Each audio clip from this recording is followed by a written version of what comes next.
is certainly not only one of the best analysts, but a man who certainly has an outstanding career as not only a colonel of the General Staff, but also a doctor. He also has a doctorate of philosophy, has quite some international experience in the Balkans, Middle East, in Africa, is a chief instructor, has been a chief instructor at the military academy, was one of the people in Europe who wrote one of the first papers on war with drones, excellent paper, and has become probably the leading commentator on the war in Ukraine, not only in Austria, but almost in all of Europe. If you follow one of his programs, you can see his programs reach sometimes not only 500,000 people, but more than 1 million people, or maybe more than 2 million people, because he was one of the people from the beginning who not only presented facts in a perfect manner, but also tried to be at the point, to be very realistic, to divide between his own personal position and the facts on the ground. And this is what we are interested in now. Please welcome with me Markus Reisner.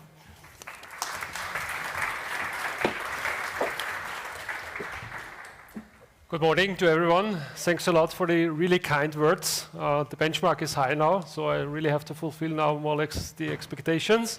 I kindly would ask the organizers to show the presentation. And just a few words in the beginning. I think one of the causes I'm so successful is because I'm always very blunt. So I'm trying to say the things in a very clear way so that we all have an understanding how the situation is and how it will develop in the next months or maybe years to come. And I would already in the beginning tell you that the situation is very serious when it comes to Ukraine. I would even say from a military perspective, we are closing into a culmination point. So the winter very likely will decide how the war, how Ukraine actually will maybe in the next year be able or not to defend its country against the Russian aggression. And for all the other ones, because I'm in Austria, and very often during my presentations, I'm always asked, why are you saying these kind of things? We are a neutral country, and you're the office of a neutral country. Then I'm always saying, we are not neutral.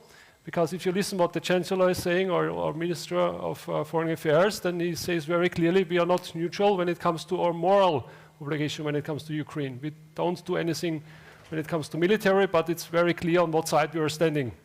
And first and foremost, I'm not only Austrian, but I'm also European. And I hope that my kids in the future will have the same chances than I had as a European citizen. So this is very important, I would like to say in the beginning. So let us start with the presentation. We have day 625 of the conflict, starting in February on the last year. And you should not forget that actually the conflict already started in 2014, which is also important. On the Ukrainian National Day in August 2014, the Russian troops invaded the eastern part of the country. So it's already 3,525 days. You should not forget this. And it's also 160 days of the so-called Ukrainian counteroffensive, which has failed, unfortunately. And we also have to say this very clear. Why? Because we have to prepare the Ukrainians. And when I'm saying we, I'm always talking about the Western societies. That includes Austria, of course. We have to prepare them for the next spring, pretty much, to make sure that they can defend their country. Very often we see what we see, especially on television, and this is related to the domains we know as the land domain, for example, and maybe a little bit of maritime and air domain. But you should not forget that the war is fought in different other domains, which are very important. For example, space, if you think about Elon Musk and what kind of impact he has in Ukraine. The information domain, we are all part of the information domain. Whatever we consume when it comes to media decides on how and what we think about the war in Ukraine. And of course, the cyber domain. And there is another domain which is very, very important. I would even say it's already decisive, and this is the domain which comes to the electromagnetic field. because at the moment, pretty much the battlefield is in a stalemate, especially related to the fact that hundreds, even thousands of drones are flying around all the time, and the one who is able to control the electromagnetic field might be the one who make a difference in the future of this war. Let us start with the three very important levels from the military perspective, the tactical, operational, and strategic level. And here we have to say that at the beginning of the war, the Ukrainian side, because they prepared very well, were able to make a real decision when it came to the fighting against the Russian on the tactical level, because they were prepared in a very good manner, because they were actually expecting what the Russians did. And you have to know that the Ukrainians were preparing themselves for 8 years for this upcoming Russian invasion. They always told us that the Russians will come again, we just were not believing them. And what finally happened is that because of these TTPs, they actually used techniques and procedures. They were successful in the beginning, but now comes the but.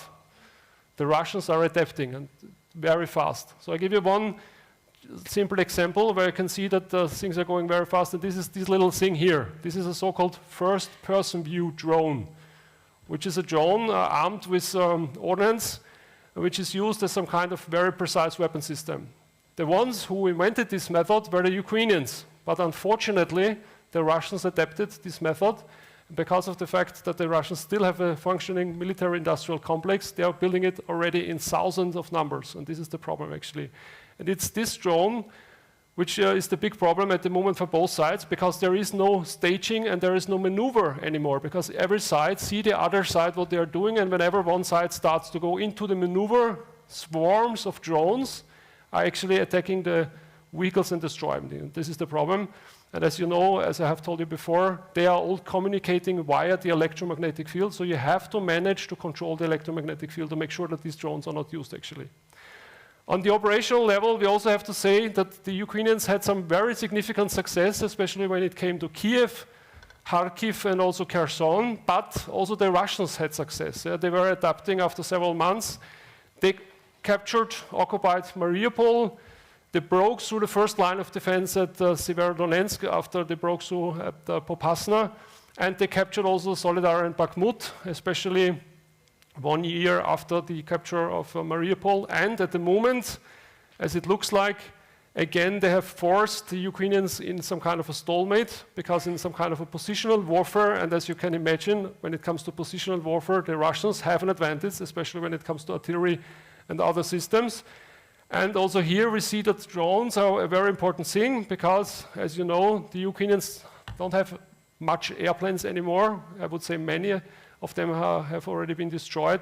And the Russians already are able, deep behind Ukrainian lines, to find them, pinpoint them, and destroy them by using hunter-killer drone systems, more or less. So there is a hunter drone who is actually doing the reconnaissance, and then there's a killer drone, mainly it's a Lancet drone, who is able to destroy these single airplanes 160 kilometers behind Ukrainian lines. And that gives you a clear impression that we are missing something very important, and this is sufficient air defense systems, which of course are in Ukraine, but especially around the main capitals, but not along the front line, and especially not in these rear areas, which they have to secure if they would like to win the war.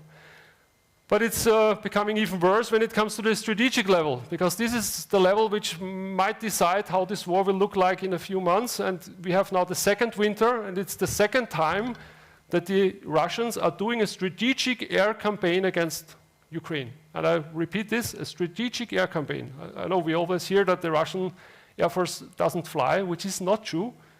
They fly a lot, not only on the tactical level, but especially on the strategic one.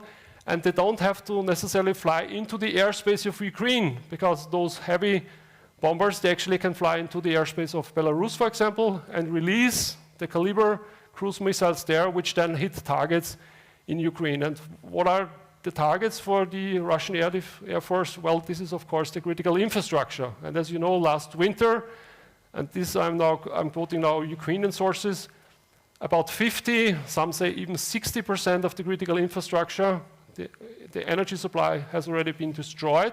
So the question is, what will we see in the next winter, which means the next months actually to come. And if you just compare these two satellite pictures from Ukraine from January to 2022, compared to the situation in November last year, then you can see that there's a big difference.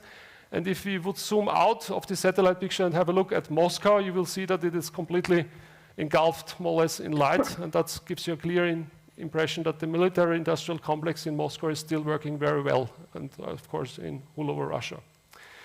And again, I'm always stressing this. We love to hear what we like, but this necessarily doesn't mean that it's true. And just to give you also an idea how the Russians were able to adapt, it looks like that they have increased the production rate of their cruise missiles, drones, and so on and so on significantly, and they're even producing more than they had produced before the war, which means you have to bring down each one of these cruise missiles, Iranian drones, or ballistic missiles. Well, everyone was waiting for the counteroffensive, which finally started on the 4th of June, the Ukrainian spring or even summer offensive, 160 days. And you have to understand that it was not the Ukrainian soldier with a Panzerfaust in his hand who stopped the Russian armed forces at the beginning of the war. No, it was especially Ukrainian land forces. But they were pretty much retreated after the success at Kiev. And with the help of the Europeans and especially the Americans, of course, they were able to do another offensive at Kharkiv and Kherson, but also there, a significant number of vehicles, tanks, infantry fighting vehicles, and so on were retreated. So it was the third time that we had to equip the Ukrainians, we, of course, means not the Austrians, but especially the West, to give them the possibility to go in the offensive again, and this was then finally done in June. So everyone thought that the Leopard will make the difference, but unfortunately, that was not the case. Why? Because the Ukrainians were lacking a lot of different capabilities, which was clear from the military perspective in the beginning, and I was always stressing that at that time, but everyone was saying, no, Carl, you get it wrong. It's a question of moral. They will just beat the Russians, which is, was not the case. So what we have seen is these kind of pictures. So a lot of Leopards were burning, Bradleys, and so on and so on. And the Russians came with those pictures compared to the same situation in the Second World War, where you had these burning Tiger tanks and things like that. So the moral was becoming better and better on the other side of the hill, I would say. So the Ukrainians changed their tactic. I'm always describing this a little bit by using a chessboard. So what they did before, they were going from one field to another one, which, as you can see, wasn't possible for them because they were actually trapped in a situation where they were shot at with anti-tank guided missiles, with first-person view drones, and so on, and especially artillery. So what they did is actually they tried to do it in a different way, by forming small assault elements and by using the tree lines, so that the regions or the area in between the fields to attack forward. But this takes a lot of time. It's very attritional. That means a lot of losses, and is only going very, very slow. And this is the problem, pretty much. And this is actually why the situation is like it is.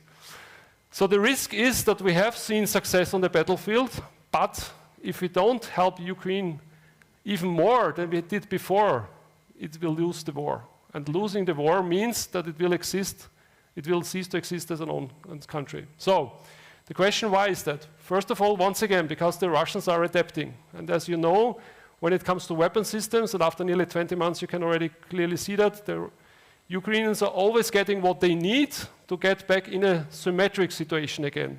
But they don't get what they need to become, or to make the situation asymmetric one, to corner the Russians. So it looks like that someone would like to avoid that the Russians are in a way cornered. And as we all know, I would say that's the country on the other side of the Atlantic Ocean, more or less, because no one knows what will happen if the Russians are cornered in a way. So what will they do? Because you always have to think we are more or less seeing a country here which has nuclear weapons, and we don't know will they use them or not. So what the Russians did, for example, they adapt in a very clever way the way they actually were using their bombs. So these kind of systems like we have seen here on the picture, and that made it possible for them, and is making it possible for them to increase even the use of their air force against the Ukrainian positions, especially against Ukrainian staging areas. And once again, when it comes to cruise missiles, just have a look at the number in the middle. So we are closing into 6,000 cruise missiles of different types used. That is a number which is unbelievable. And just remember that in March, so 1 month after the beginning of the war, we were already told, well, there's not much left in the Russian arsenals, which, as you can see, was not true. And it doesn't matter if you shoot down 8 or 9 of 10 missiles, because if the one single one hits a transformer or whatever it is, or some industrial factory, then of course it has a huge impact and makes a difference. And once again, I would like to stress boiling the frog. They always get what they need, but not sufficient in a way. And you can very clearly see that when you look at the ATACMS, the Army Tactical Missile, which they just recently got.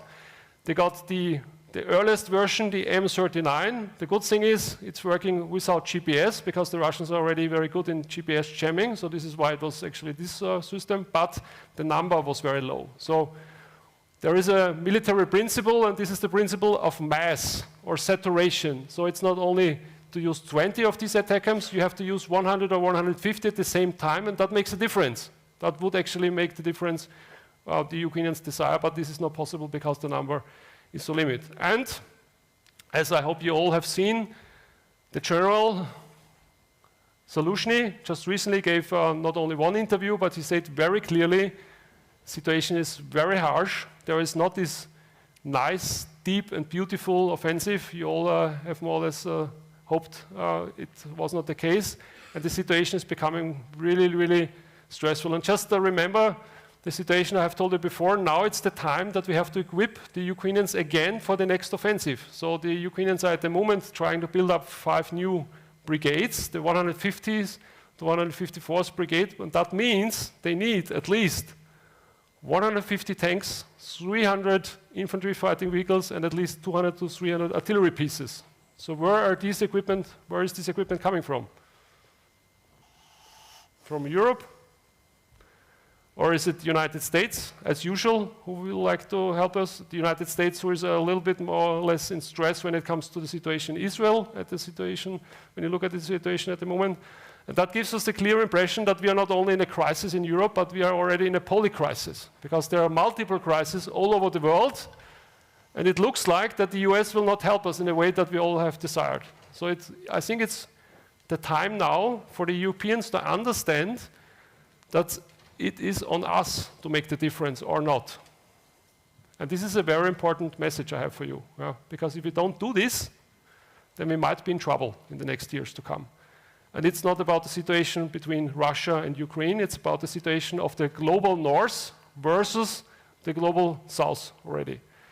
So my last slide is a clear message to you, referring to the last Joint Chief of Staff, General Milley, who just recently retired. And he said, it's not over yet, and it will take a lot of time to make sure that the Ukrainians are able to defend their country, and that Russia will stop the war of aggression against Ukraine. Thanks a lot.